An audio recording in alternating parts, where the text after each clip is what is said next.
하나님 오늘 우리에게 주신 말씀 함께 보겠습니다. 요한계시록 11장 1절로부터 13절까지의 말씀입니다. 요한계시록 11장 1절에서 13절까지 말씀 우리 한 목소리로 봉독하여 읽겠습니다.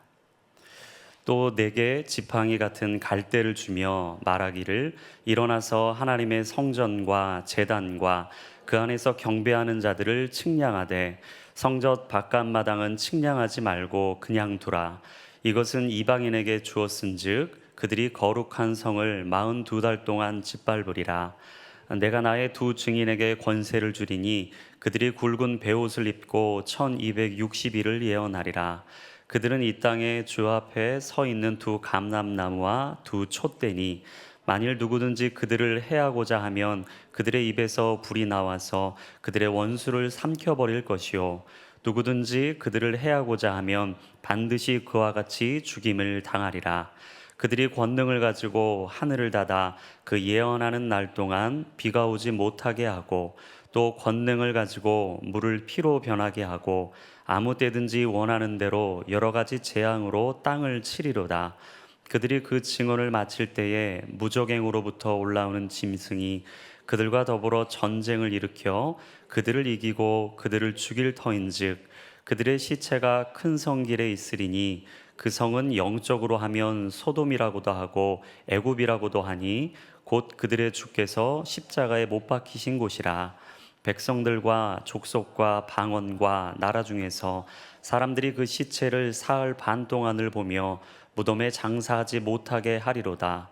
이 두 선지자가 땅에 사는 자들을 괴롭게 한 거로 땅에 사는 자들이 그들의 죽음을 즐거워하고 기뻐하여 서로 예물을 보내리라 하더라.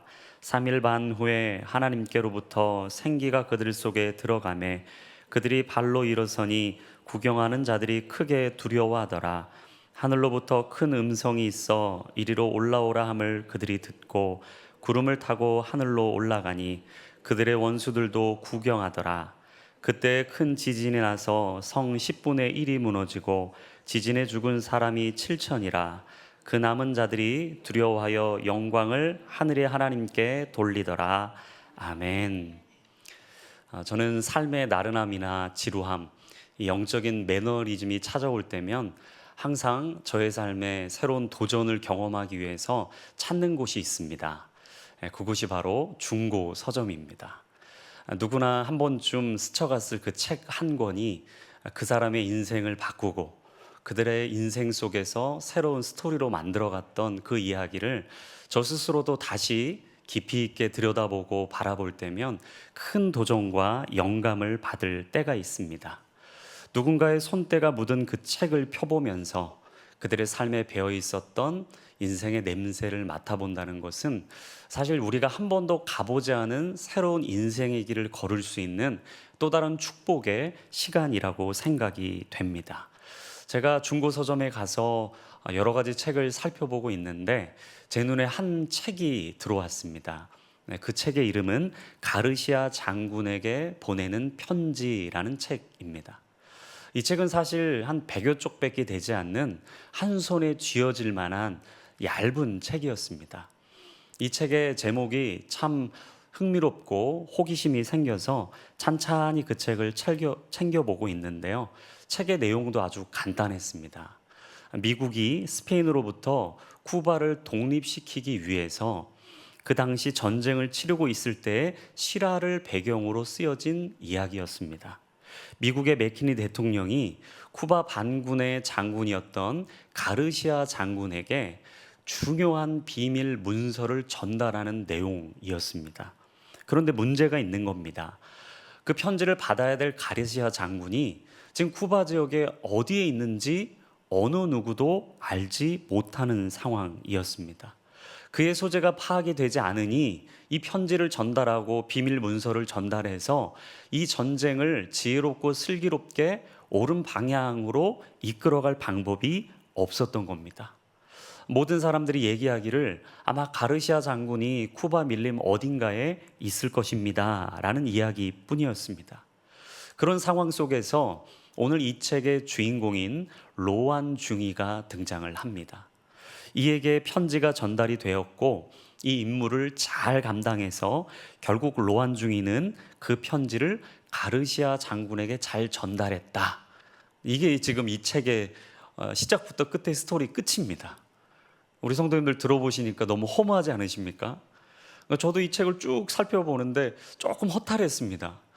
아니, 편지를 받아서 그 임무를 잘 완수한 게 뭐가 그렇게 대단한 일이고 훌륭한 일이라고 이 책을 통해서 수많은 사람들이 이 책을 읽고 인생이 바뀌고 조직이 새로워지고 교회가 변화된 것일까? 근데 제가 그 책을 찬찬히 보면서 참 제 마음에 감동이 되고 도전이 됐던 몇 문장을 발췌해서 한번 읽어 드려보도록 하겠습니다. 적당히 일하기, 멍청한 부주의, 천박한 무관심, 열이 없는 작업이 이제 거의 하나의 규칙이 되어 있는 것처럼 보일 정도이다.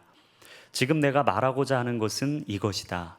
즉, 맥킨리 대통령이 로안 중위에게 가르시아 장군에게 보낼 편지를 주었을 때 로안 중위는 그 편지를 받으면서 그가 어디에 있는지 묻지 않았다는 것이다.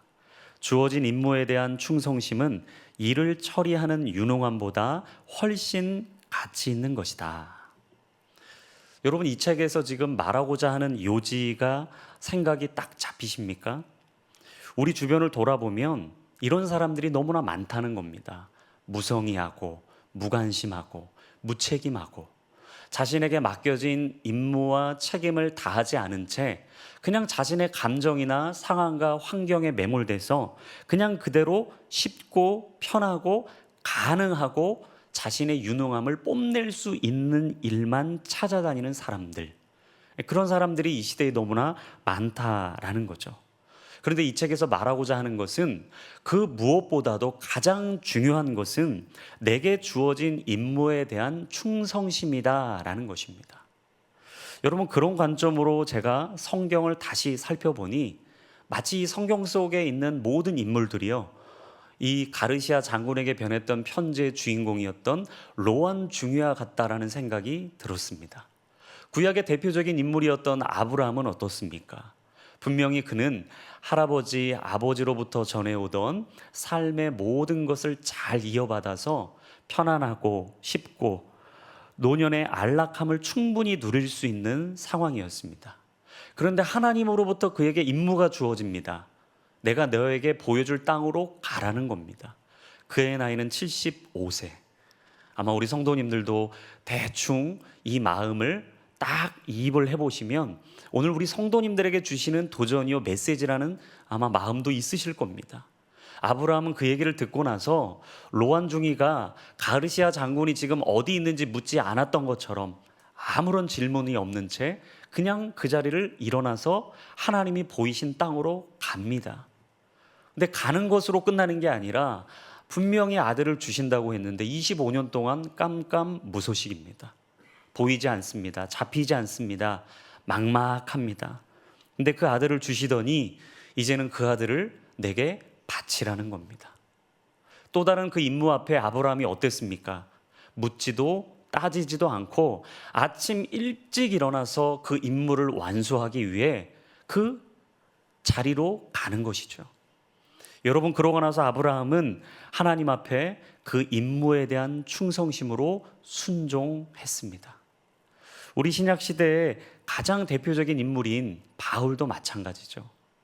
여러분, 사도 바울 하면 어떤 마음이 드십니까? 아마 성경 인물 중에 가장 뛰어난 학력과 지력과 삶의 백그라운드를 가지고 있었던 사람이 사도 바울일 겁니다. 8일 만에 할례를 받았고 이스라엘 족속이었습니다. 베냐민 지파였고 히브리인 중에 히브리인이었으며 그는 당시에 가장 모든 것을 갖추고 있었던 바리새인이었습니다. 한마디로 모든 면에서 능통했던 팔방민, 그게 바로 사도 바울이었죠. 그러나 하나님은 그 사도 바울을 그대로 두길 원치 않으셨습니다. 잘못된, 삐뚤어진, 그리고 자신이 원하는 대로만 살아가려 했던 사도 바울의 인생에 개입하시고 다메섹 도상에서 그를 만나주심을 통해 그의 인생이 BC와 AD, 비포와 애프터로 완전한 인생의 터닝 포인트를 경험하게 되었습니다. 그리고 결국 그가 예수님을 인격적으로 만나자 사도 바울은 자신의 서신을 통해 계속해서 반복적으로 고백하는 것이 무엇입니까? 나는 죄인 중에 괴수이다. 사도들 중에, 수많은 사도 중에 가장 작은 자이다. 뿐만 아니라 우리가 함께하고 있는 이 성도들 중에 나는 지극히 작은 자라는 그런 믿음의 고백을 할 수밖에 없었던 거죠. 그리고 바울이 했던 고백, 고린도전서 4장 2절에 그는 이렇게 이야기합니다. 맡은 자들에게 구할 것은 충성이니라. 어느 순간에는 철저히 겸손하고 낮은 자로서 십자가 앞에 죽어지는 자였다면 어느 순간에 사도 바울은 항상 하나님의 말씀을 전하고 복음을 전하고 그 이 땅에 주신 교회의 사명을 이루기 위해 자신의 목숨과 인생을 아끼지 않았던 사람, 바로 그 사람이 사도 바울이었어요. 그런데 이 내용과 오늘 요한계시록 11장 말씀이 맞닿아 있습니다. 오늘 본문에 보시면 교회와 하나님 나라의 백성들, 그리고 이 교회를 구성하고 있는 이 자리에 계신 우리 모든 성도님들에게 하나님이 오늘 어떤 길로 살아가야 하는 것인지, 우리는 무엇을 바라보고 어떤 마음의 태도와 자세로 인생을 대해야 하는지를 오늘 명확하게 말씀해 주십니다. 주님을 전하는 증인의 삶을 살아갈 뿐만 아니라 비록 세상에 조롱과 핍박이 있을지라도 우리가 좁은 길과 좁은 문, 십자가 앞에서 기꺼이 죽음을 감당하시고 그 죽음 속에서 영원한 부활의 생명을 이루신 예수 그리스도를 바라보며 살아가는 영적 정체성을 잊지 말라고 오늘 주님이 우리에게 요한계시록 11장에서 말씀하고 계신다라는 거죠. 그러면서 오늘 본문의 1절 2절에 뭐라고 얘기합니까? 성전의 안과 밖을 다 측량해 보라는 겁니다. 무슨 말인가요? 삶의 경계를 명확히 하라는 것입니다. 그러면서 오늘 본문의 3절에 두 증인이라고 일컫는 믿음의 샘플을 보여주세요. 오늘 본문의 3절과 4절 말씀 우리 한번 같이 읽어보겠습니다. 내가 나의 두 증인에게 권세를 주리니 그들이 굵은 베옷을 입고 1260일을 예언하리라. 그들은 이 땅에 주 앞에 서 있는 두 감람나무와 두 촛대라. 오늘 두 증인을요, 오늘 4절에 보니까 두 감람나무와 두 촛대다라고 이야기를 하십니다. 여기서 이야기하는 두 감람나무는 스가랴 4장에 등장하는 말씀을 인용한 것입니다. 스가랴 4장 3절입니다. 그 등잔대 곁에 두 감람나무가 있는데 하나는 그 기름 그릇 오른쪽에 있고 하나는 그 왼쪽에 있나이다. 여러분, 여기서 기름 부음 받은 자를 누구라고 말씀하냐면 스가랴 4장 14절에 이렇게 말합니다. 기름 부음 받은 자 둘이니 온 세상의 주 앞에 서 있는 자니라 하더라. 무슨 말인가요? 기름 부음 받은 자는 온 세상의 주 앞에 서 있는 그리스도인들, 바로 이 시대를 살아가는 우리라고 말씀하고 있는 거죠. 그런데 그 스가랴서를 쭉 살펴보면요, 이 기름 부음 받은 자 둘을 누구라고 이야기하느냐? 대제사장 여호수아와 유대 총독 스룹바벨을 지칭합니다. 이 두 사람은 성령의 능력을 입었습니다.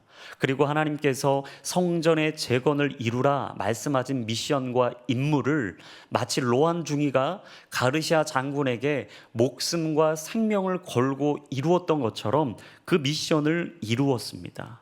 놀랍게도 오늘 본문에 나오는 이 두 감람나무는요, 바로 성령의 능력을 덧입어 이 땅에서 하나님의 말씀을 온전히 이루어가는 바로 우리를 이야기하고 있는 것입니다.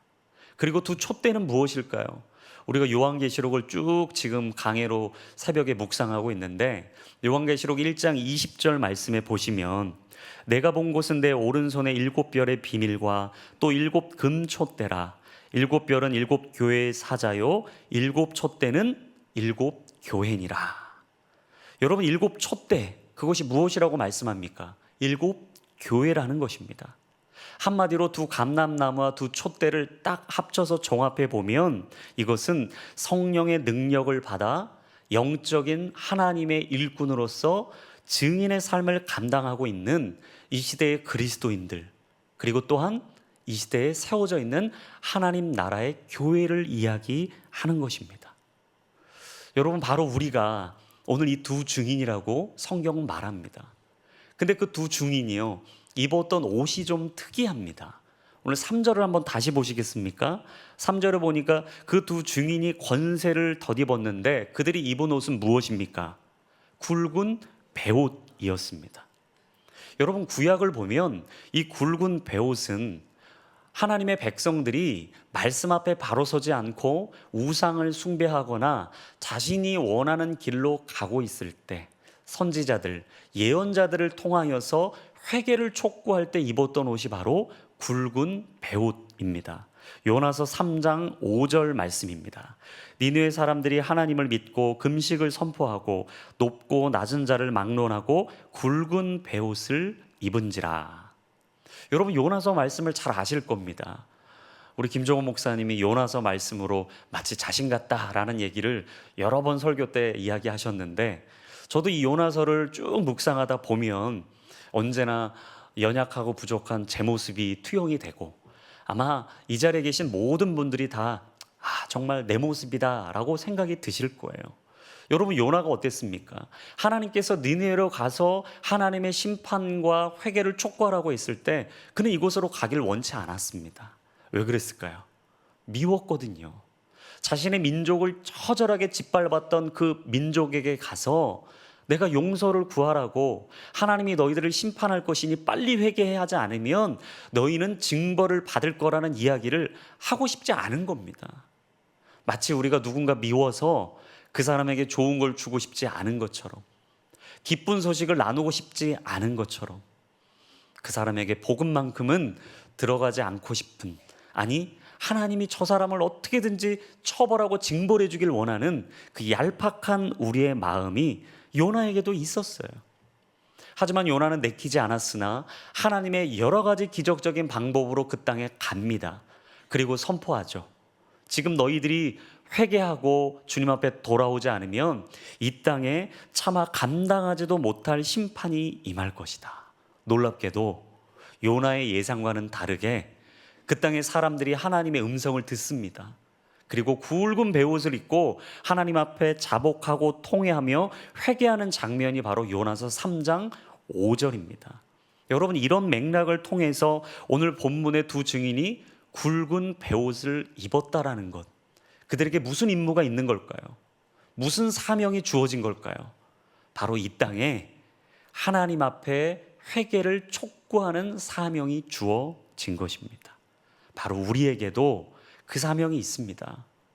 이 땅에 많은 사람들이 아무렇지도 않은 채 잘 먹고 잘 살고 편안하고 쉬운 길을 걸어가는 그 삶 속에 나 이제 모든 것 얻었다, 내 인생 여기까지다 생각하는 그들의 안일한 생각 속에 우리는 선포해야 합니다. 하나님이 이 땅에 모든 것을 이루시고 붙잡으실 영원한 왕이시오, 예수 그리스도께서 우리의 부족함과 연약함, 죄된 모습을 위하여 능히 십자가를 지셨을 뿐만 아니라 주 예수를 믿는 자에게 그 가정과 가문의 구원의 문이 열릴 것이라는 사실을 우리는 선포해야 한다라는 것이죠. 바로 그것은 우리의 사명인 즉 동시에 바로 우리 교회의 사명이 되는 것입니다. 그래서 교회 공동체는 회개의 영성이 필요합니다. 만약 우리가 회개하지 않는다면, 어떤 이단의 교리처럼 한 번 예수님을 믿었다면 회개할 필요가 없다, 그것이 어떻게 구원받은 자로서의 기쁨의 삶이겠느냐, 그 잘못된 교리를 가르치고 있는 그들처럼 우리에게 만약 회개의 영성이 없다면, 주님 앞에 자복하고 통회하고 무릎 꿇는 영성이 없다면 우리는 지금 불완전한 삶을 살아가고 있는 것이죠. 이처럼 회개의 중요성을 강조한 호주의 신학자인 레온 모리스라는 목사님이 이런 말을 했습니다. 교회는 참회하는 교회일 때에만 능력 있는 교회이다. 여러분, 오늘 우리 기쁜 소식 교회, 우리 한국 교회의 회복의 지름길은 딱 하나뿐이라는 겁니다. 회개해야 합니다.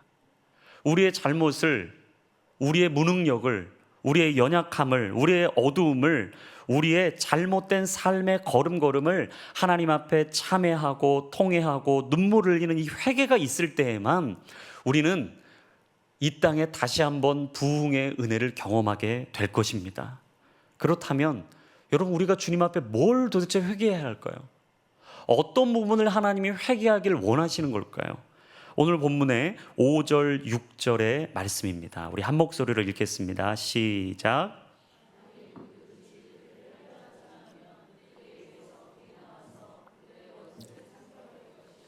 누구든지 그들을 해하고자 하면 반드시 그와 같이 죽임을 당하리라. 그들이 권능을 가지고 하늘을 닫아 그 예언을 하는 날 동안 비가 오지 못하게 하고, 또 권능을 가지고 물을 피로 변하게 하고, 아무 때든지 원하는 대로 여러 가지 재앙으로 땅을 치리로다. 아멘. 여기 보시면 그들의 입에서 불이 나온다. 엄청난 능력인 거죠. 6절에 보니까 그 권능을 가지고서 그들이 예언하는 날 동안 비가 오지 않는다. 여러분 아시는 것처럼 열왕기상 17장 1절에 보시면 엘리야가 아합을 향해서 선포했던 말씀입니다. 내가 지금 이 땅에 하나님의 말씀을 선포한다. 내가 비가 이 땅에 비와 이슬도 내리지 않을 것이라고 선포하면 이 땅에 어느 것도 촉촉히 내리지 않을 것이다 말했습니다. 여러분 야고보서 5장에 보면 그 기한이 얼마나 된다고 말합니까? 3년 6개월 동안이나 그 땅에 비도 오지 않았고 이슬도 내리지 않았다라고 얘기했어요. 그리고 물이 피로 변했다. 무슨 말인가요? 우리가 출애굽기 7장에 보시면 모세가 지팡이로 나일강을 치자 그 하나님의 심판이 뭘로 드러났습니까? 물이 변하여 피가 되었어요. 지금 하나님께서 말씀하시는 것은 두 증인에게 엄청난 능력을 주셨다라는 거예요. 모든 것을 이룰 수 있을 뿐만 아니라 누구나 두려워하고 모든 이들이 주목할 만한 능력을 그들에게 주셨는데, 중요한 사실은 오늘 본문의 7절에 보니까 그들이 어떻게 되나요? 우리 7절 말씀입니다. 그들이 그 증언을 마칠 때 무정행으로부터 올라오는 짐승이 그들과 더불어 전쟁을 일으켜 그들을 이기고 그들을 죽일 터인즉. 그들이 너무나 무기력하게 죽음을 당했다라는 거죠. 여러분 3절부터 7절까지 말씀을 통해서 오늘 우리가 쭉 한 분을 보게 됩니다. 누구입니까? 오늘 8절에 드러나는 예수 그리스도입니다. 우리 8절 말씀 함께 읽겠습니다. 그들의 시체가 큰 성길에 있으리니 그 성은 영적으로 하면 소돔이라고도 하고 애굽이라고도 하니 곧 그들의 주께서 십자가에 못 박히신 곳이라. 여러분 지금 하나님께서 이 두 증인의 샘플을 통해서 우리에게 말씀하시고자 하시는 것이 바로 이것입니다. 너희들에게 불이 임할 능력도 있고 물이 변하여 피로 될 능력도 있으며 너희가 말하고 예언하고 선포한즉 이 땅에 비가 내리지 않을 만한 놀라운 기적의 역사를 이룰 수 있는 능력을 내가 너희에게 주었지만 결국 예수님이 그 모든 능력을 가지시고도 십자가의 길을 감당하시고 그 위에서 물과 피를 쏟으신 것처럼 기꺼이 이 땅에서 예수 그리스도의 본을 닮아가라 라는 것이죠. 어찌 보면 제가 설교 서두에 소개해드렸던 가르시아 장군에게 보내는 편지에 나왔던 그 주인공인 로안 중이처럼 묻지도 따지지도 않고 내게 주어진 임무와 사명이 있다면 불만과 불평을 내려놓고 인생의 물음표를 내려놓고 하나님이 반드시 내 인생을 들어 쓰실 뿐만 아니라 영원한 영광의 부활의 소망의 자리로 나를 이끄실 것이라는 이 믿음이 오늘 우리에게 있어야 된다라고 오늘 요한계시록 11장은 우리에게 선포하고 있는 것입니다. 혹시 우리에게는 좁은 길과 좁은 문이 부담스럽지 않습니까? 남들이 하지 않는 것, 그것을 내가 한다는 것이 때로는 뭔가 다른 이들에게 지는 것만 같고 슬프고 답답하고 어렵지는 않으십니까? 믿지 않는 자들이 다 누리고 있는 그 인생의 부귀영화를 누리며 나 또한 이쯤이면 됐지라는 영적인 안일함과 나태함이 있지는 않습니까? 여러분 왜 우리에게 영적인 무기력증이 찾아올까요? 왜 우리 한국교회는 더 이상 영적인 야성을 잃어버리고 누군가에게 도전을 주거나 누군가에게 마음의 감동을 주는 이 아름다운 영적인 그 믿음의 아름다운 모습이 없는 걸까요? 그것은 우리 안에 십자가의 영성이 사라졌기 때문입니다. 우리는 회개해야 합니다. 바울은 날마다 자신의 자아가 시퍼렇게 살아날 때마다 그는 주님 앞에 이렇게 고백했습니다. 고린도전서 15장 31절입니다. 형제들아, 내가 그리스도 예수 우리 주 안에서 가진 바 너희에 대한 나의 자랑을 두고 단언하노니 나는 날마다 죽노라. 그렇습니다. 사도 바울도 예수님 만난 이후에 계속 자아가 살아나는 거였습니다. 바나바와의 끝없는 갈등 속에서 마가가 너무나 미웠겠죠. 도움이 되지 않는다고 생각했을 겁니다. 그런데 예수님을 만나고 그분을 묵상하고 그분의 길을 따라가다 보니 내 삶 속에 십자가 없이는 아무것도 안 된다는 걸 깨달은 겁니다.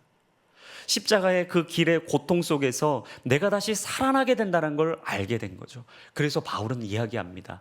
나는 날마다 죽노라. 여러분, 날마다 우리는 십자가에 죽어져야 합니다.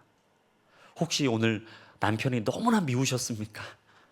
자녀들이 너무나 얄밉고 마음에 막 감당이 안 될 정도로 어떻게 해야 될지 방법이 보이지 않으십니까?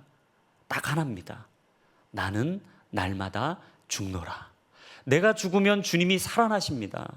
내가 죽고 예수 그리스도의 이름이 드러나면 그분이 일하시는 것을 우리는 보게 되는 겁니다. 내가 하려고 하면 아무 일도 안 됩니다. 우리는 잘합니다. No cross, no crown. 우리의 십자가 없이는 하나님은 면류관이 없다고 우리에게 말씀해 주셨습니다.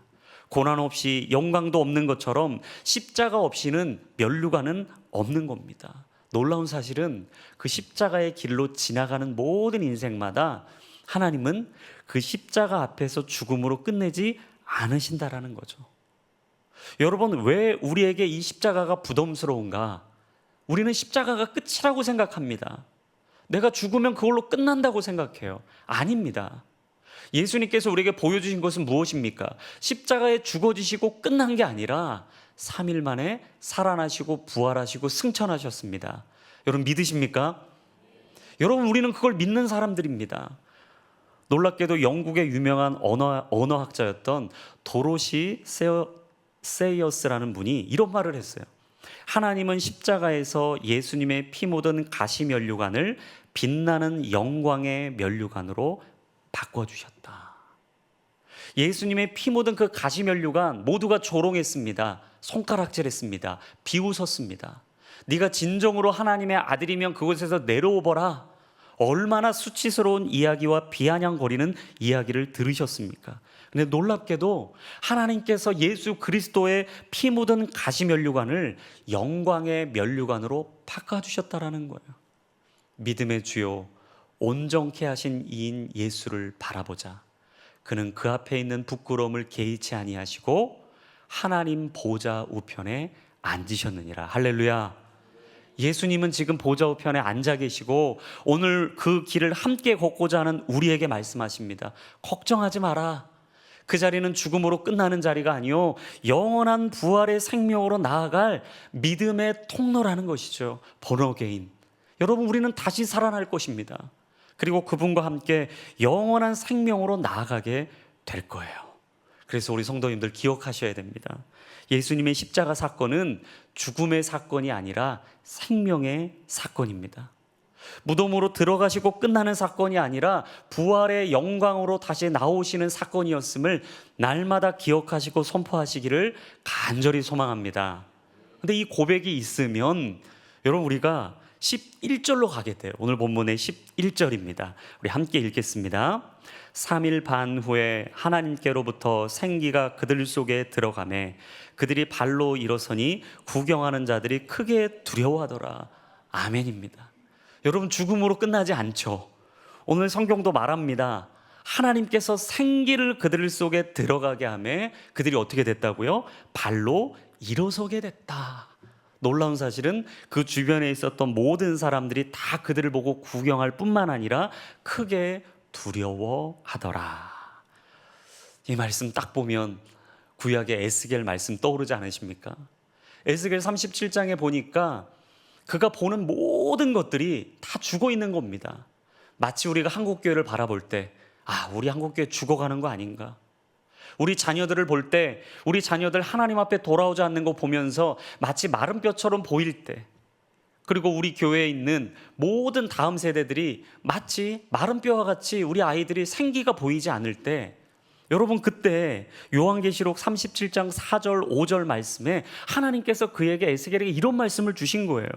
또 내게 이르시되 너는 이 모든 뼈에게 대언하여 이르기를 너희 마른 뼈들아 여호와의 말씀을 들을지어다. 주 여호와께서 이 뼈들에게 이와 같이 말씀하시기를 내가 생기를 너희에게 들어가게 하리니 너희가 살아나리라. 아멘. 에스겔이 너무나 절망스럽고 답답하고 무기력하게 모든 것들을 자포자기하고 있을 때 하나님이 그에게 말씀하셨어요. 걱정하지 마라. 너희 마른 뼈들아 여호와의 말씀을 들을지어다. 내가 생기를 너희에게 들어가게 하리니 너희가 살아나리라. 아멘입니다. 여러분, 우리에게도 이 선포가 필요합니다. 혹시 요즘 내게 생기가 없이 느껴지셨습니까? 무기력하셨나요? 하나님의 말씀을 읽어도 감동과 도전이 없이 그냥 글자인 것처럼만 내 마음속에 밍숭밍숭하셨습니까? 그렇다면 오늘 에스겔 37장 9절 말씀 우리 같이 읽을 때 믿음으로 한번 선포하며 읽었으면 좋겠습니다. 같이 읽겠습니다. 또 내게 이르시되 인자야 너는 생기를 향하여 대언하라. 생기에게 대언하여 이르기를 주 여호와께서 이같이 말씀하시기를 생기야 사방에서부터 와서 이 죽음을 당한 자에게 불어서 살아나게 하라 하셨다 하라. 아멘. 여러분 선포하십시오. 생기야 사방에서 불어와 살게 할지어다. 여러분 가정에 날마다 기도하시고 중보하십시오. 하나님 생기가 불어와서 우리 가정을 살아나게 해주십시오. 우리 사랑하는 남편이, 사랑하는 내 아내가, 우리 아들, 딸이, 우리 손주들이 생기가 사방에서 불어와서 마른 뼈가 하나님의 군대가 된 것처럼 주의 거룩한 군대가 되게 하여 주시옵소서. 여러분 오늘 하나님이 우리에게 이 고백을 원하신다라는 거예요. 우리 교회 다음 세대들 하나님께서 반드시 주의 군대로 쓰실 줄로 믿습니다. 벌써 지난주에 이제 그 여름 성경학교가 시작됐어요. 제가 시간이 좀 돼서 잠시 그 성경학교를 진행하고 있는 유치부와 아동부를 이렇게 슬쩍 보았습니다. 너무나 이게 재밌게 하고 있더라고요. 근데 아이들이 뭐 우리 선생님 마음만큼이나 따라오겠습니까? 이거 해 그랬더니 어떤 아이가 그러더라고요. 제가 봤을 때는 한 2, 3학년 됐을까요? 선생님 허리가 아파요 그러고 아니 저 아이가 뭘 허리가 아플까 봤더니 조그만한 플라스틱 수저로 뭔가를 이렇게 떠야 되는 거예요. 숙여야 되는 게 허리가 아프다는 거예요. 그러면서 선생님이 재미있게 서로 그 시간들을 만들어가는 걸 보면서 야 우리 선생님하고 우리 목사님들 전도사님들이 정말 기도 많이 하시면서 이 성경학교를 진행하고 계시는구나. 곧 다른 부서들도 성경학교가 진행되고 중고등부, 청년부 수련회도 기도하면서 준비하고 있습니다. 성도 여러분, 우리에게 필요한 것은 바로 이 고백이고 이 선포이죠. 우리가 눈에 보기에는 도대체 이 아이들이 뭘 할 수 있을까? 우리 교회가 도대체 뭘 할 수 있을까? 이 한국교회가 더 이상 무슨 일을 할 수 있을까라는 마른 뼈 같은 관점으로 우리 눈은 보이지만 여러분 그때 우리는 하나님 말씀을 믿음으로 선포해야 합니다. 생기야 사방에서 불어와 이 마른 뼈 같은 자들을 살게 할지어다. 그리고 선포해야 돼요. 하나님의 군대가 되게 하여 주시옵소서. 사람 말로 안 바뀌어요. 아무리 잔소리한다고 안 바뀝니다. 오늘 성경에 보니까 6장부터 16장까지 보시면요, 이게 사람들이 안 바뀌는 거예요. 아무리 선포해도 안 바뀌어요. 근데 오늘 그들이 하나님 앞에 회개하며 다시 돌아오게 되는 사건이 오늘 본문에 나옵니다. 그게 뭐냐면 11절에서 13절에 나오는데 오늘 본문의 12절 13절 말씀 한번 같이 읽어볼까요? 하늘로부터 큰 음성이 있어 이리로 올라오라 함을 그들이 듣고 구름을 타고 하늘로 올라가니 그들의 원수들도 구경하더라. 그때 큰 지진이 나서 성 10분의 1이 무너지고 지진에 죽은 사람이 7천이라. 그 남은 자들이 두려워하여 영광을 하늘의 하나님께 돌리더라. 아멘. 그들이 드디어 바뀝니다. 어떻게요? 불을 쏟아낼 만한 능력으로도 안 바뀌었어요. 물이 피로 바뀔 만한 능력이 있어도 안 바뀌었어요. 말씀을 선포한 적 이 땅에 물과 이슬이, 비와 이슬이 내리지 않는 기적을 보고도 안 바뀌었어요. 근데 그들이 놀랍게도 바뀌는 사건이 등장하죠. 묵묵히 예수 그리스도를 따라 십자가를 지는 이들의 모습을 보고 이들이 거룩한 충격을 받습니다. 바로 홀리 임팩트. 여러분, 우리가 세상에 충격을 주고 믿지 않는 이들에게 예수 그리스도를 전할 수 있는 방법은 여러 가지입니다. 먹을 것을 대접도 해야 합니다. 시간을 나누기도 해야죠. 우리의 물질을 흘려보낼 수도 있습니다. 그런데 더 중요한 것이 무엇이냐면 오늘 그들이 수많은 능력과 모든 가진 것을 가지고 그것을 사용했을 때 그들이 예수님께 돌아온 게 아니라요, 바로 묵묵히 십자가를 지고 자신에게 맡긴 사명과 임무를 감당했을 때 그들은 하나님이 그들을 살리시고 하늘 보좌 우편으로 이끌어 가시는 것을 보며 그들이 주님 앞에 큰 영광을 돌렸다라고 요한계시록 11장 13절은 이야기하고 있는 것입니다.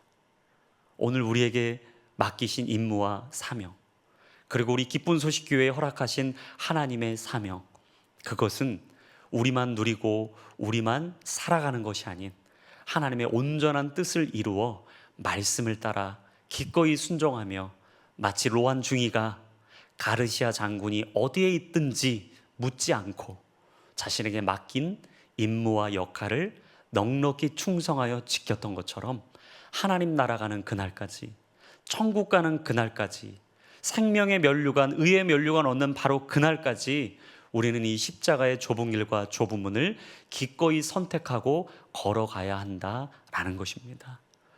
오늘 이 말씀을 듣고 혹시라도 떠오르시는 분이 있다면, 어떤 마음이 드신다면, 또 누군가를 향한 발걸음이 생각이 나신다면 오늘 결단해 보시길 바랍니다. 그리고 우리 교회를 대표해서 그 열방에 나아가 복음을 전하고 계시는 선교사님들, 우리는 그 선교사님들을 보내놓고 잊어버릴 것이 아니라 끝까지 그들을 기억하고 함께 기도하고 믿음으로 동역하고 물질을 나누고 시간을 나누고 우리의 모든 것들을 기꺼이 함께 할 수 있는 거룩하고 아름다운 하나님의 도성인 우리 기쁜 소식 교회 될 수 있기를 주님의 이름으로 축원합니다. 우리 같이 찬송하며 이 마음을 가지고 같이 기도하며 나아갔으면 좋겠습니다. 하나님께서 우리에게 주시는 여러 가지 도전이 있는데 그것은 바로 먼저 하나님의 임재 안에 거하라 라는 것입니다. 여러분, 무엇을 하든 성령 충만, 말씀 충만, 은혜 충만 덧입지 않고는 아무 일도 일어나지 않습니다. 모든 프로그램은 잘 갖춰져 있습니다. 그런데 십자가 없으면 안 됩니다. 좋은 성전이 있고 하나님께서 원하시는 교회들이 수없이 많아도 그 교회 안에 예수 그리스도의 능력이 없으면 그 교회를 하나님이 사용하실 방법이 없어요. 그래서 오늘 이 시간 우리 하나님의 임재라는 이 찬양 주 앞에 올려드리며 하나님의 임재가 내 삶에 있기를, 우리 기쁜 소식 교회 가운데 충만하기를, 그리고 한국교회 가운데 그 주의 임재가 흘러가기를 간구하며 함께 찬양하도록 하겠습니다. 하늘의 문을 여소서, 하늘의 문을 여소서, 이곳을 주목하소서. 주를 향한 노래가 꺼지지 않으니 하늘을 열고 보소서. 이곳에 임재하소서.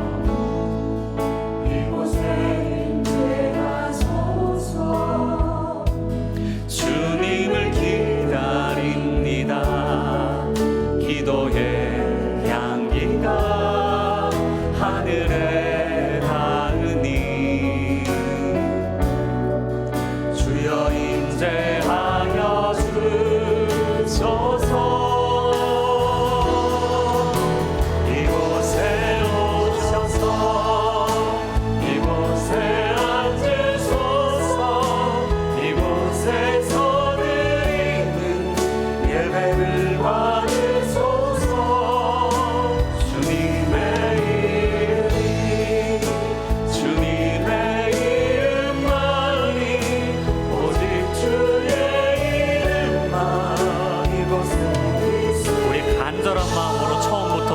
고백하겠습니다.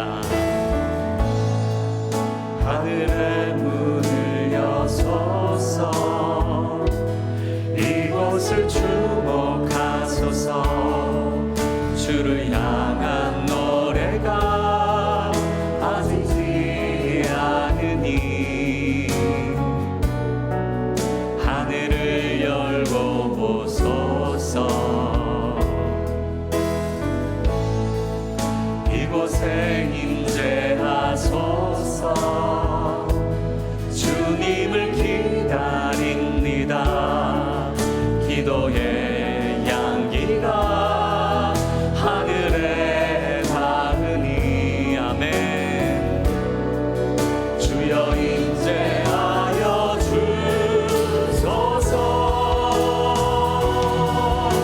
이곳에 오셔서 이곳에 앉으소서 이곳에서 드리는 예배를 받으소서 주님의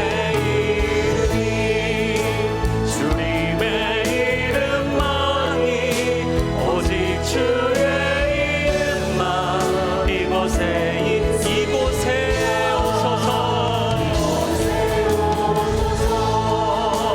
이곳에 앉으소서 이곳에서 드리는 예배를 받으소서 주님의 이름만이 오직 주의 이름만 우리의 가정과 우리 교회를 주 앞에 올려드리며 이곳에 오셔서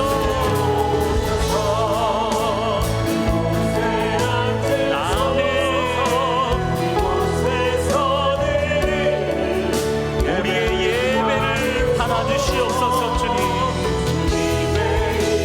오직 주님의 이름만 높이 맡게 하여 주시고 오직 주님의 이름만 이곳에 선포되게